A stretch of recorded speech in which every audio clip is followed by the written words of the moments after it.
fadilahnya boleh diamalkan dan boleh difatwakan. Dan kita ini mau jarang saja. Jadi saya gelem belajar sampai pada tingkatan itu tuh jarang. Kadang-kadang memondokkan anaknya ini saya penting gelem to pondok, iso ngaji rapopo, saya penting gelem to pondok. Di orientasinya sudah mulai berkurang. Itulah ciri-ciri hari kiamat kata Rasulullah. Jadi hari kiamat itu akan datang ciri-cirinya apa?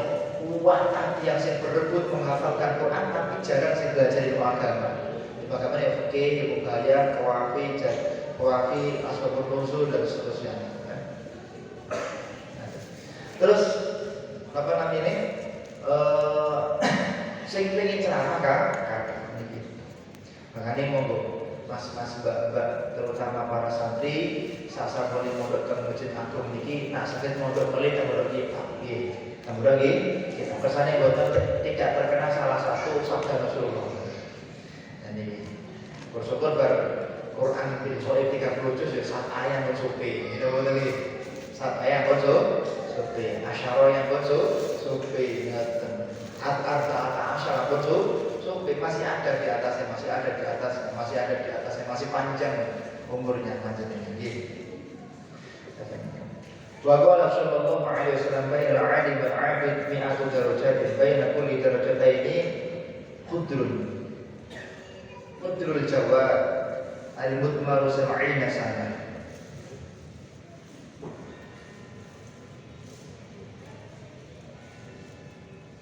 Diberikan tidak akan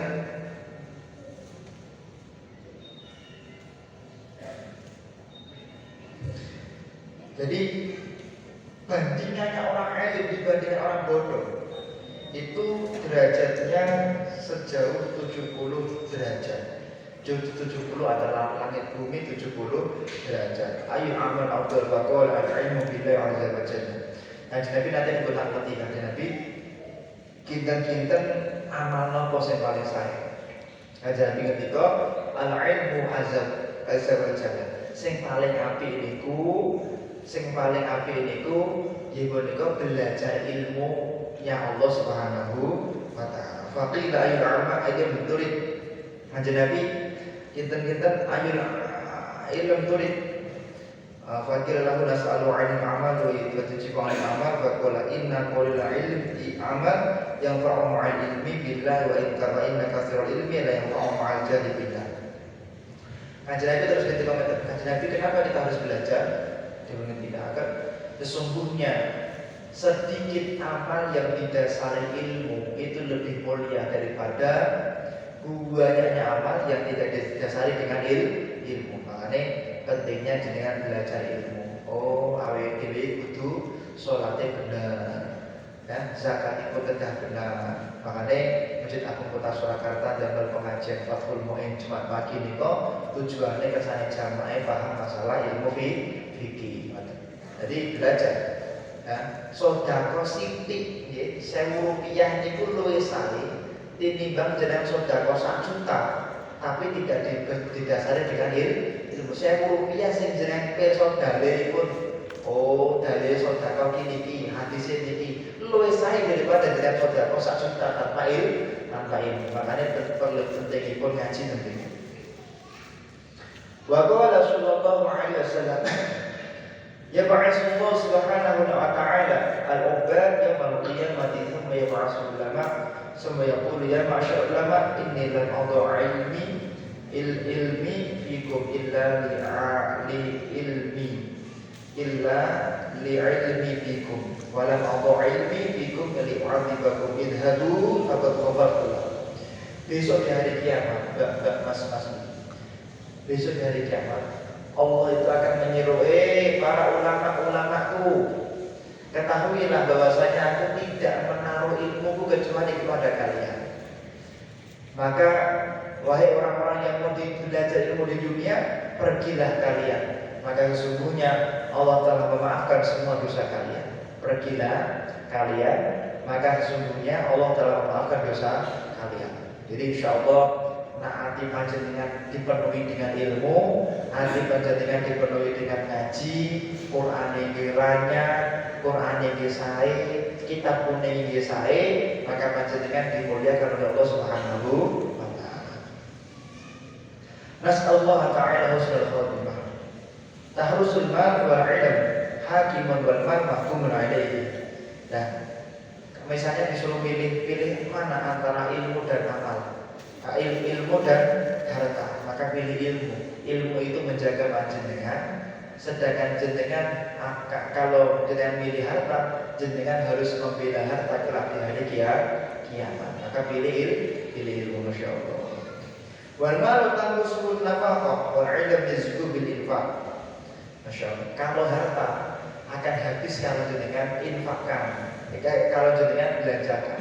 Tapi kalau kalau ilmu ketika jenengan ajarkan maka akan menjadikan sebab hati panjenengan semakin bersih di mata Allah Subhanahu wa taala. Wa qala alayya ibn radhiyallahu anhu al-'alim afdalu min as-shaim. Orang alim itu lebih utama daripada orang yang puasa. Orang alim jenengan belajar ilmu ya, itu luwih sae tinimbang jenengan iku poso. Syukur-syukur iki gelem ngaji, iki gelem poso itu selesai. Al-qaim al-mujahid wa idza mata katakan. Bahkan lebih baik daripada orang yang sholat malam full. Makanya Imam Syafi'i pernah suatu malam tidak tidur. Ditanya Imam Syafi'i, kenapa kamu tidak tidur? Jika sholat tahajud bias. Imam Syafi'i mengatakan, aku sedang menyelesaikan 72 masalah fikih daripada umat. Maka beliau mengatakan, lebih penting bagiku menyelesaikan masalah umat daripada sholat tahajud ini. Syukur-syukur dua-duanya, ya sholat tahajud ini, terus belajar ilmu ini. Al-mujahid, belajar ilmu lebih baik daripada jalan berjihad di jalan Allah Subhanahu wa taala. Syukur-syukur dia berjihad, dia belajar ilmu. Wa idza matal 'alim, ketika ada orang alim meninggal dunia,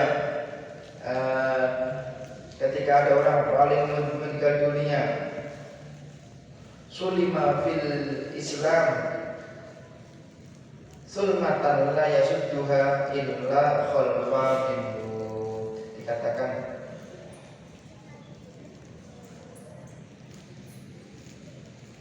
ketika ada orang alim meninggal dunia, maka saat itulah panjenengan harus evaluasi diri, karena dimungkinkan saat itu akan mulai timbul fitnah-fitnah. Karena orang alim niku wonten niku wa maka Allahu li yu'adzibahu wa anta fihi. Pun bapak atau masjid atur kasihan dan bahayai sing mengandung imami, jenengan akan aman dari fitnah dan cobaan dari Allah Subhanahu wa taala. Makanya kiai itu iman. Kiai itu iman. Mereka kembali kita. Mereka itu penghalang kita dari musibahnya Allah Subhanahu wa taala. Mereka itu penghalang kita dari azabnya Allah Subhanahu wa taala. Mereka itu pelindung kita dari murkanya Allah Subhanahu wa taala. Wa 'inda dzikri shalihin tanzilur rahmah. Hadis sahih. Jenengan tesani wajah kiai niku sudah cukup untuk menolak daripada sisanya Allah Subhanahu wa taala. Man nadhara wajhi wa nadhara wajhi nadratan fa fariha biha khalaqallahu ta'ala min tilka nadrah malakan yastaghfiru lahu ila yaumil qiyamah. Barang siapa orang memandang wajah ulama, memandang wajah orang alim, walaupun seketik mata saja, maka tiap kedip pandangan jenengan kepada orang alim, Allah menciptakan malaikat yang tugasnya hanya beristighfar bagi panjenengan sampai hari kiamat. Insyaallah. Jadi sangat mulia sekali. Jenengan mau datang di majelis ilmu, semangat ngaji, terusnya saya kencang, masyaallah. Betul sangat-sangat.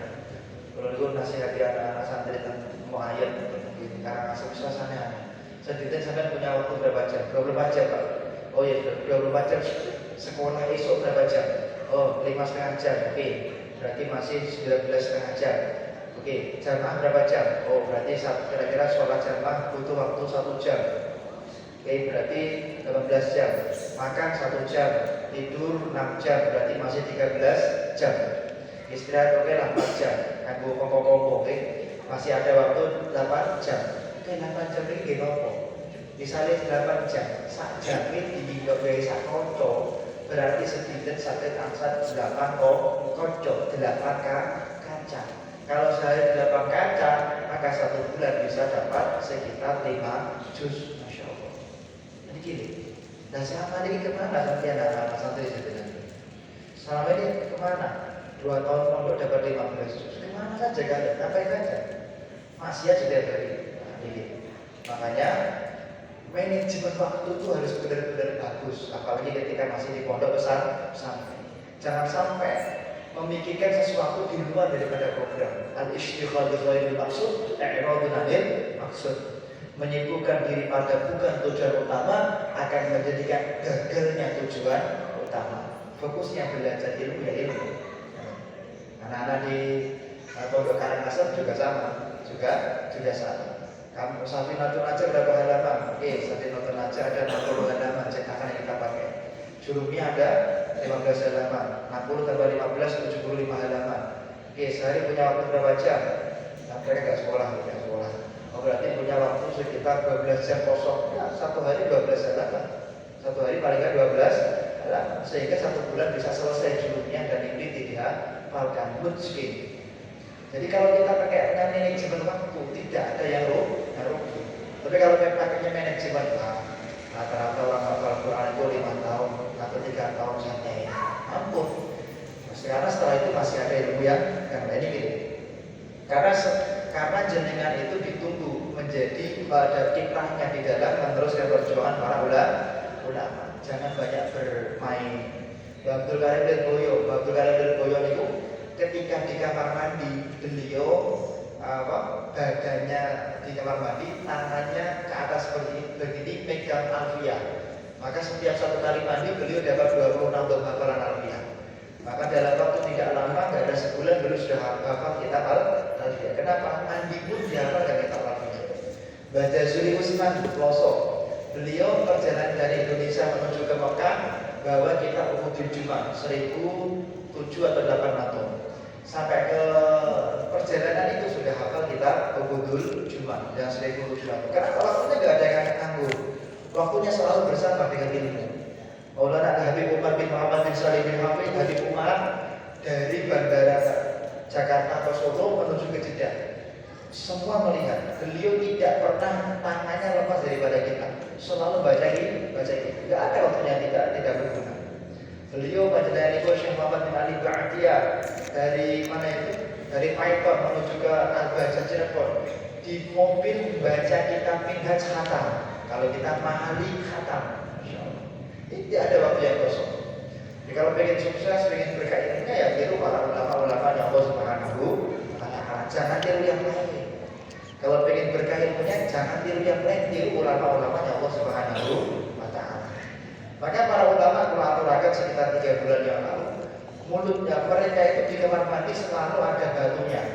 Kamar mandinya dia itu rata-rata ada batunya. Kira-kira batunya itu apa? Istinja enggak? Bukan untuk istinja.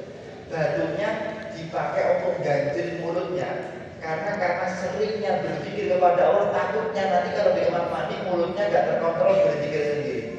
Makanya para ulama kamar mandinya rata-rata ada batunya. Rata-rata ulama itu kalau dia kiai kalau ke kamar mandi ada satu yang berekin.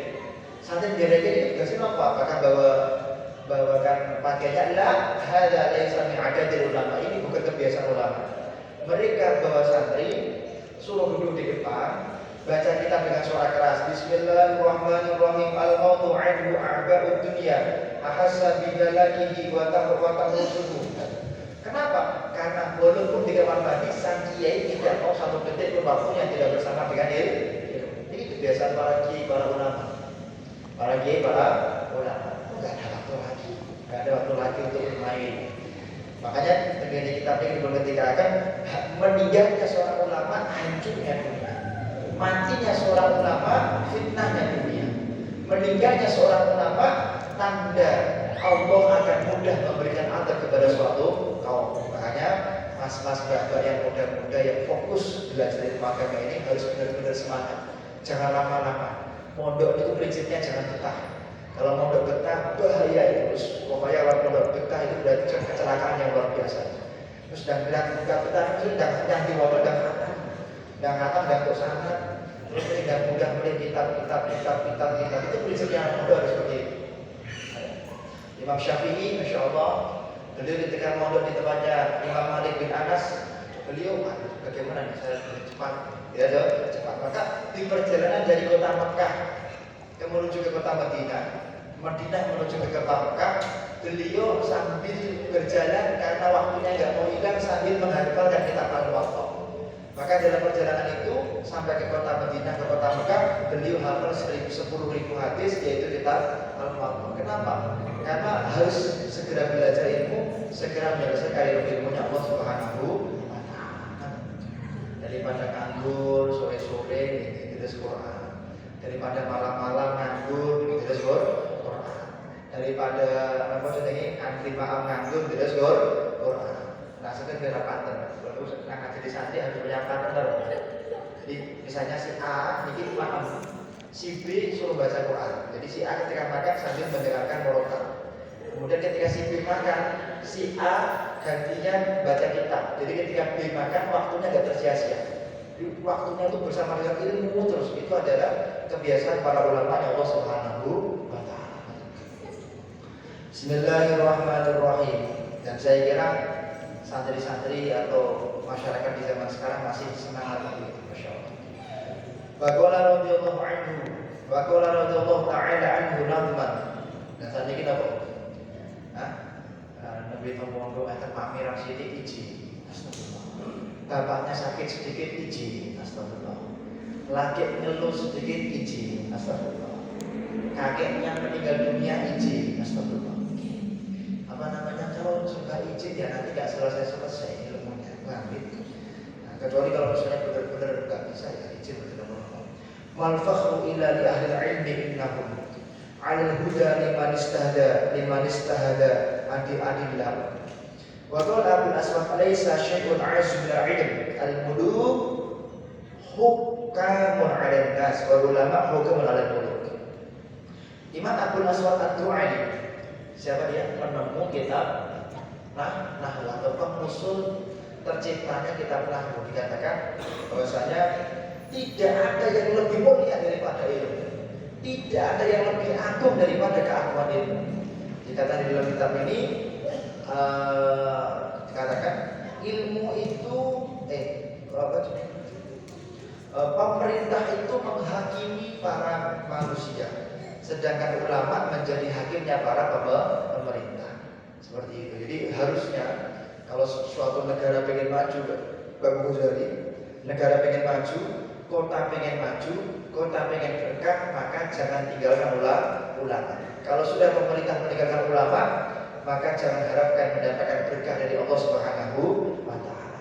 Kalau sampai pemerintah meninggalkan para orang-orang alim, jangan harapkan negaranya diberkahi oleh Allah Subhanahu wa Ta'ala.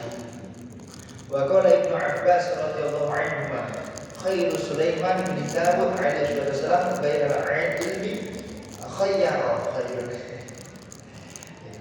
tulisan ini khayyara umma Sulaiman bin Dawud alaihi wassalam bainal ilmi wal mal wal mulk fakhtara bil ilmi fa'utiya al mal wal mulk ma'an. Katakan Nabi Sulaiman, jenengan pilih mana? Pilih ilmu atau pilih harta? Pilih ilmu atau pilih kedudukan? Nabi Sulaiman pilih, saya pilih ilmu. Saya pilih ilmu. Maka Allah membenarkan, karena kamu pilih ilmu, maka kamu mendapatkan kedudukan dan harta. Jadi kalau dengan itu ngajari anaknya ilmu bangun, saya mboten sak mikir warisannya itu akeh mboten, sing penting anake dididik ilmu pun. Antone telase kan nyekolahke anakipun sak inggil-inggilipun. Kalau anaknya pintar, pasti akan diberi rezeki oleh Allah Subhanahu wa Ta'ala. Jadi ketika Imam Ghazali menulis sebuah hadis wonten kitab Ihya Ulumuddin. Anak itu kalau diwarisi ilmu, maka maka dengan berkahnya ilmu harta mengejar anak tersebut. Anak kalau diwarisi ilmu, maka dengan ilmu jabatan akan mengejar anak tersebut. Gak usah nyari jabatan. Bismillahirrahmanirrahim. Anak jenengan dididik di Gobleng, nulis Scopus, ya, Scopus dari jurnal internasional terindeks Scopus bereputasi, syukuran, jatuh lektor kepala, jatuh guru, terus nggak usah kerebutan. Namanya guru besar yang bisa direct rektor. Kalau orang punya ilmu pasti ada jabatan. Bismillahirrahmanirrahim. Tapi namanya tidak ada ilmu. Jadi mulai jabat, lobby sana, lobby sini, lobby sana, lobby sini. Akhirnya apa? Akhirnya ilmunya nggak dapat, jabatannya belum tentu juga kalau dapat. Dikatakan Rasulullah Ibnu Mubarak minan nas faqala al-ulama qila fa minal muluk qala az-zuhad qila min as-safala qala alladziina yaquluna ad-dunya bid-din wa lam yaj'alu ghairul 'alimin minan nas di anna al-khashiyyah allati yatamayyazu biha minan nas an sa'il bahari. Ketika akan kita ini bahasanya siapa kira-kira yang menjadi raja dari dunia? Satu, orang yang berilmu, yang zuhud, nak sakit. Jadi ini kesimpulan nak sakit. Nak sakit, jenengan itu dia berilmu, dia zuhud, dia gadah jabatan, nak sakit ini. Nah, kemudian jangan makan dunia dengan ilmu. Masya Allah, Imam Ghazali itu bualah masalah sebenarnya. Imam Ghazali itu bualah masalah sebenarnya. Jangan mencari dunia dengan ilmu. Cuk, sampai hafal Quran ya cuk yo. Nggih Pak, lah kenapa Pak? Mengko nak sampai hafal Quran bapak terhormat nang kampung. Nauzubillah min. Cuk, nduk hafal Quran ya nduk yo. Lah, kenapa Pak? Mengko nak hafal Quran sampai semaan. Sak semaan itu sampune sekian. Nauzubillah min. Ya, enggak boleh. Enggak boleh, Masya Allah. Makanya kalau bisa itu memang ulama itu, orang alim itu tetap kedodolan ketika mau teori. Mbah Maimun Zubair ketika tiap alim itu jangan menjadikan ilmunya untuk mencari dunia. Gak kita kedodolan OT, nah saya tetap bekerja agar tidak mengandalkan ilmu untuk mencari dunia. Mbah Maimun OT. Bismillahirrahmanirrahim. Ini sopi, jualan sopi, Nah, jualan sopi. Tapi nak sopi mungkin bahayanya dong. Pun buka HP, terus buka yang lain. Ya. Ketika buka HP iklannya telanjang. Alhamdulillah ini. Betul. Buka HP-nya betul-betul apa? Dan ada iklan saya. Oh itu telanjang, nak iklan, masya Allah. Enten bawa. Nanti kita dari apa? Angel ni, kita dari An-Sa'id al-Ba'in wa al-'ilm Fal-insan insanun bima huwa syarikun li ajalihi wa laysa dhalika bi quwwati syakhsihi fa innal jamala aqwa minhu wa la bi'amrihi fa innal fila aqwa minhu wa la bi syuja'atihi fa inna sabu asya'u minhu wa la bi aqlihi fa inna thawr awsa'a batnan minhu wa la bi jami'i fa inna akhaz. Dikatakan di dalam kitab ini bahasanya masalah ilmu ini sebenarnya kita bisa belajar daripada hewan-hewan. Nah, unta itu kuat, tapi unta itu kuat bukan karena badannya yang besar, bukan. Unta itu kuat. Unta itu disuruh ngangkat berapapun kuat. Tirulah unta. Artinya kalau urusan ilmu itu usahakan jenengan itu sabar seperti unta. Man lam yasbi 'ala dhulli fa'adumi. Yang itu nambutin sabar terhadap susahnya, sedihnya, sengsaranya belajar ilmu, maka akan diberi berat oleh Allah Subhanahu wa Ta'ala. Makanya kita harus belajar sungguh-sungguh agar mendapatkan ilmu yang berkah oleh Allah Subhanahu wa Ta'ala. Sebagai penutup, pada suatu ketika ada seorang kiai ini matur ngapunten, Gus, tulung daerah mriki niku hampir kiai ngadaake pengajian ra ono sing nyumbang. Madrasah bangun ra ono sing peduli. Nyun tulung dengan ceramah ketoke dalil-dalil sing kira-kira membuat mereka terenyuh sehingga mereka akan memikirkan ulama. Mau cinta sama ulama. Kalian kira mata rumah kamu, Masya Allah. Kemudian nimbal tegene kecamatan sebelah. Tumbeku Masya Allah. Lebih masa pelan akan dibangun, masyarakat rebutan untuk bantu daripada kiai tersebut. Masyarakat itu berebut untuk apa? Berebut untuk membantu daripada semua kegiatan para kiai. Kiai ini akan diadakan acara haul. Masya Allah, masyarakat berebut untuk nyumbang. Saya airnya, saya makanannya, saya snack dan seterusnya. Masya Allah. Katanya, kok Jenengan kenal boten kali Kiai Sidola. Kecamatan Sidola. Kenal itu pondok pulau sak kamar. Nah, kok benten? Diceritakan inilah dawuhnya para guru zaman dulu. Man khodama khutima. Kalau orang itu ketika belajar, kata panjenengan Bapak-bapak, ketika jenengan belajar kok mau khidmah, maka jenengan ketika selesai belajar akan dimuliakan oleh Allah dengan dimuliakan oleh makhluknya Allah Subhanahu wa taala. Makanya ketika jenengan ngaji dan masjid aku ngeten iki, nak sakit enten khidmah. Wes aku tak tak bagian nonton pelosok. Aku tak bagian kameramen. Aku tak bagian yang apa jenenge itu bantu senagi. Nak sakit gak ada khidmat. Jangan sampai dia sebetulnya gak ada khidmat. Lah terus apa namanya? Kok piye ceritane? Lah rencana kula niku ya, rencana kula niku. Niku ketika mondok niku masyaallah seru kepengen aja. Seru banget. Tapi mboten nate bantu kegiatan tengene majelis ilmu. Makanya ketika dia pulang ngadeg jadi kiai orang paten kata simban. Lah sedangkan aku biyen mondoke ra paten tenan. Mondoke ngaji standar, pinter ora paten pinter banget. Tapi kalau kiai butuh apa? Kalau guru butuh apa? Kalau pesantren butuh apa? Kalau majelis taklim butuh apa? Aku terdepan. Makanya alhamdulillah sebagaimana dawuh guru akan dimuliakan oleh Allah Subhanahu wa taala. Jadi penutup saya Bapak Ibu semuanya yang ada di sini, nah sakit gadah peran untuk kemajuan dan untuk kebaikan majelis-majelis yang ada di Masjid Kota Surakarta. Aku sebagian ini kalau kita selalu bisa enten berani.